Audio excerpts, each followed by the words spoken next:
آج میں دو جگہ سے اس مبارک کلام پاک سے بات کرنا چاہتا ہوں کہ میرے مالک نے معاشی حالات کی بہتری کے لیے ہمیں ایک حکم دیا ہے کہ سود چھوڑ دو، سود چھوڑ دو۔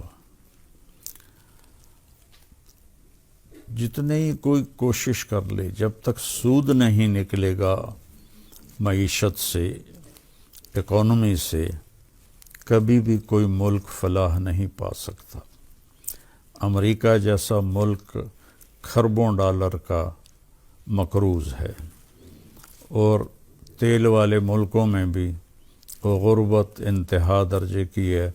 میں نے تو یہ سارے سفر کیے ہوئے ہیں، تو میں نے دیکھا ہے، اپنی آنکھوں سے دیکھا ہے۔ تو جب تک سود ختم نہیں ہوگا اس وقت تک پیسہ چند ہاتھوں میں رہے گا، مہنگائی مستقل رہے گی، برقرار رہے گی، اور اس کے ساتھ جب کاروبار ادھار پہ ہو جائے گا، سارا بازار ادھار پہ کاروبار کر رہا ہے، تو اس سے بھی کبھی مہنگائی کنٹرول میں نہیں آئے گی۔ لیکن سود کے بارے میں اللہ کیا کہتا ہے؟ یا ایھا الذین آمنوا اتقوا اللہ وذروا ما بقی الربا ان کنتم مؤمنین۔ ایمان والو، اللہ سے ڈرو اور سود چھوڑ دو اگر تم ایمان والے ہو۔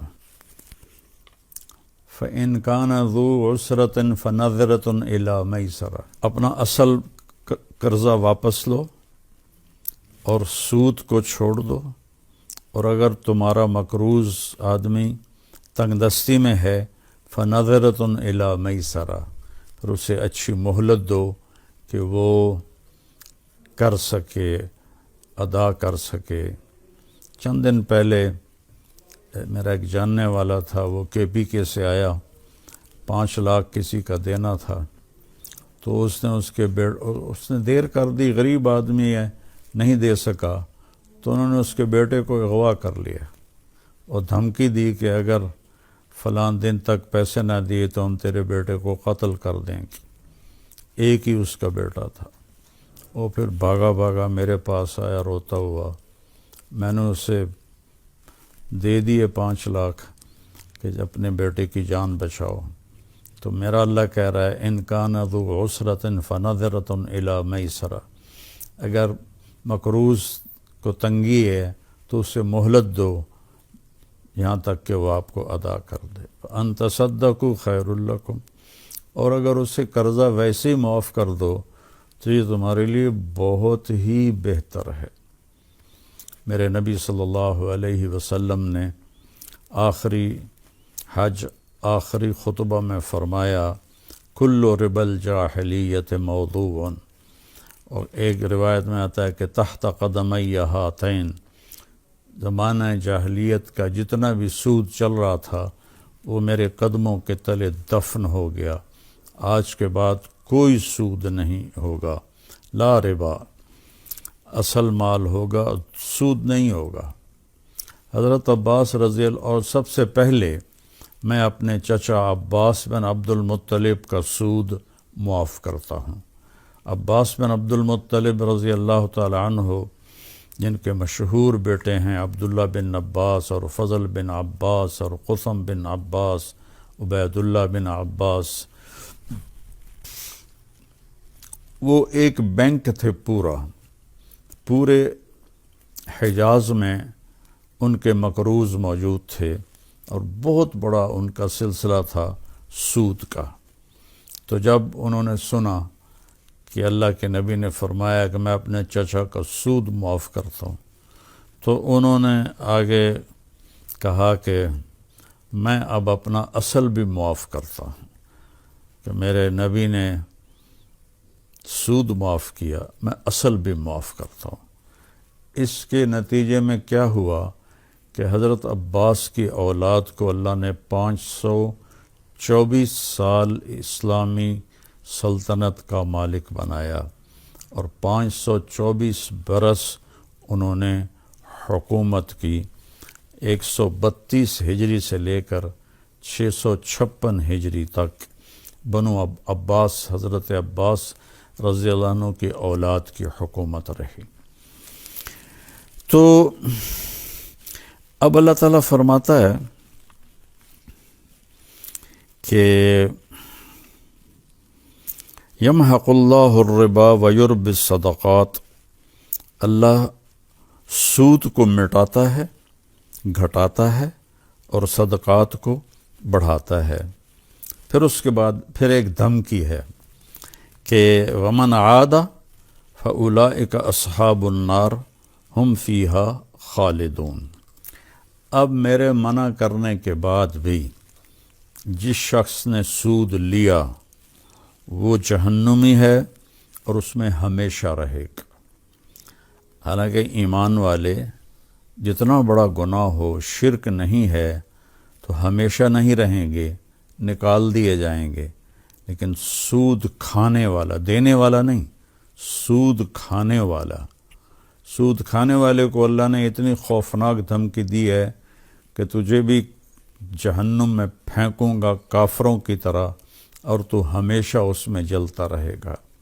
تو میرے گزارش ہے، چونکہ اب یہ سود عوام میں بھی پھیل گیا ہے، چاروں صوبوں میں لوگ سود پہ غریبوں کو قرضہ دیتے ہیں، کسی کی بیٹی کی شادی ہے، کسی کا علاج ہے، کسی کا گھر کی چھت گر گئی ہے، وہ قرضہ لینے جاتے ہیں، وہ سود پہ دیتے ہیں، اور چاروں صوبوں میں ہے، سود ہی سود پھیلا ہوا ہے۔ تو ہمیشہ کی جہنم اس کو سوچ لیں، اور یہ جو آپ چند پیسے ان کی رگوں سے نکالتے ہیں اس کو سوچ لیں تو چھوڑنا آسان ہو جائے گا۔ اور جو سود پہ قرضے لیتے ہیں ان کو منت کرتا ہوں کہ اپنی ضرورت پہ قربانی دے دو، لیکن سود پہ قرضہ نہ لو، ساری زندگی وہ ذلیل ہوتے رہو گے اور کبھی برکت نہیں آئے گی، اور اللہ تعالیٰ ناراض بھی ہے لینے والے پر بھی، چونکہ اللہ کے نبی نے کہا لعنت ہے سود لینے والے پر اور سود دینے والے پر، لیکن ہمیشہ کی جہنم کی جو سزا ہے وہ اللہ تعالیٰ نے سود کھانے والے کو کہی ہے۔ یہ بڑے بڑے جو گروپ ہیں انہوں نے، ان کے پاس پیسے کی کوئی کمی نہیں، انہوں نے بینک بنا لیے، اور تجارت تو حلال ہوتی ہے لیکن بینک بنا لیے مزید ہوس میں، اور اپنے سارے مال کو حرام کر دیا سود کے پیسوں کی وجہ سے۔ اللہ کا شکر ہے اب اسلامی بغیر سود کے اسلامی بینکاری ہو رہی ہے۔ جس نے قرضہ لینا ہے وہ اسلامی بینک سے لے لے، اول تو ان سے بھی نہ لے کہ قرضہ ایک مصیبت ہے، لیکن اگر لینا پڑ جائے تو پھر ان اسلامی بینکوں کی طرف رجوع کیا جائے۔ یہ جو سود والے بینک ہیں ان سے رجوع نہ کریں، ورنہ ساری زندگی آپ خود بھی پریشان رہیں گے، اولاد کو بھی پریشان کر کے دنیا سے جائیں گی۔ اور یہ جو بڑے بڑے گروپس ہیں جن کے پاس پیسے کی کوئی کمی نہیں، ان کی منت کرتا ہوں کہ بینک بناؤ تو یا بینک خریدو تو اس میں سے سود ختم کر دو، اتنی دولت کہاں تک لے جاؤ گے؟ ایک دن موت اٹھا کے قبر میں ڈال دے گی۔ تو سود کھانے والے پر اللہ نے فرمایا کہ وہ ہمیشہ کی جہنم میں رہے گا۔ تو اس میں پھر علماء یہ فرماتے ہیں کہ چونکہ ایمان ہے دل میں تو ہمیشہ تو نہیں رہے گا، سب سے آخر میں جہنم سے نکلے گا۔ دو گناہ ہیں، ایک اللہ تعالیٰ اس میں سود کو بیان کر رہا ہے کہ سود اگر کھاتے کھاتے مر گئے تو ہمیشہ کی جہنم ہے، اور ایک ہے من قتل منکم مؤمنا متعمدا فجزاؤہ جہنم وغضب اللہ علیہ ولعنہ وأعد له عذابا عظیما، کہ جو کسی مسلمان کو محض اپنے غصے میں قتل کر دے یا اپنی جھوٹی عزت کے پیچھے قتل کر دے، یعنی بغیر جرم کے، آج کل جو خاندانوں میں دشمنیاں چل رہی ہیں، یہ جو بڑے مافیا ہیں، یہ آپس میں ایک دوسرے کے دشمن ہیں اور ایک دوسرے کے لوگوں کو قتل کرتے رہتے ہیں، ان دیوانوں کو میرا اللہ کہہ رہا ہے کہ جس نے جان بوجھ کے کسی مومن کو قتل کیا تو فجزاؤہ جہنم، اس کی سزا جہنم ہے، خالداً فیہا، اس میں ہمیشہ رہے گا، وغضب اللہ علیہ، اور اللہ اس پہ سخت ناراض ہوگا، ولعنہ، اور اس پر اللہ اپنی لعنت برسائے گا، وأعد لہ عذابا عظیما، اور اس کے لیے خوفناک بڑا عذاب اللہ نے تیار کر کے رکھا ہے۔ 5 طرح کے عذاب اللہ تعالیٰ نے قاتل کو سنائے ہیں۔ ہمارے یہ جو پہاڑوں کے لوگ ہیں، خاص طور پر بلوچستان میں، ان میں اتنی دشمنی ہے قتل و غارت کی کہ میں کیا بتاؤں، اور سندھ کے اندرون سندھ میں اتنی دشمنیاں ہیں قتل و غارت کی کہ اپنی نام بڑا کرنے کے لیے لوگ رکھے ہوئے ہیں، وہ چند پیسوں پہ جا کے قتل کر دیتے ہیں۔ تو میرے بھائیوں، قاتل کے لیے میرے اللہ نے کہا ہے کہ فَلَهُ جہنم، من قتل منکم مؤمنا متعمدا فجزاؤہ جہنم، جان بوجھ کے کسی بے گناہ کو قتل کرنے والے جہنم میں جائے گا، خالداً فیہا، سود کھانے والے کی طرح یہ بھی ہمیشہ جہنم میں رہے گا، یعنی یہ بھی سب سے آخر میں جہنم سے نکلے گا اگر ایمان پہ خاتمہ ہو گیا، وغضب اللہ علیہ، اور اللہ اس پہ ناراض ہے، ولعنہ، اور اس پہ اللہ کی لعنت ہے، وأعد لہ عذابا عظیما، اور اس کے لیے خوفناک عذاب ہے۔ اور سود کھانے والے کے لیے ایک اور بات اللہ نے فرمائی ہے، فَإِن لَّمْ تَفْعَلُوا فَأْذَنُوا بِحَرْبٍ مِّنَ اللَّهِ وَرَسُولِهِ، اگر تم سود نہیں چھوڑتے ہو تو میرا اور میرے رسول کا تمہارے خلاف اعلان جنگ ہے۔ یہ تو کسی گناہ پہ اللہ تعالیٰ نے یہ قرآن میں ایسے نہیں فرمایا کہ میں اور میرا رسول تمہارے خلاف اعلان جنگ کرتے ہیں، جو سود پہ اللہ نے فرمایا ہے کہ یا سود چھوڑ دو، نہیں چھوڑتے ہو تو میرا اور میرے رسول کا تمہارے خلاف اعلان جنگ ہے۔ تو بھائیو، سود لینا چھوڑ دو، سود لینا چھوڑ دو، سود لینا چھوڑ دو۔ سب سے حرام رزق ہے سود کا پیسہ۔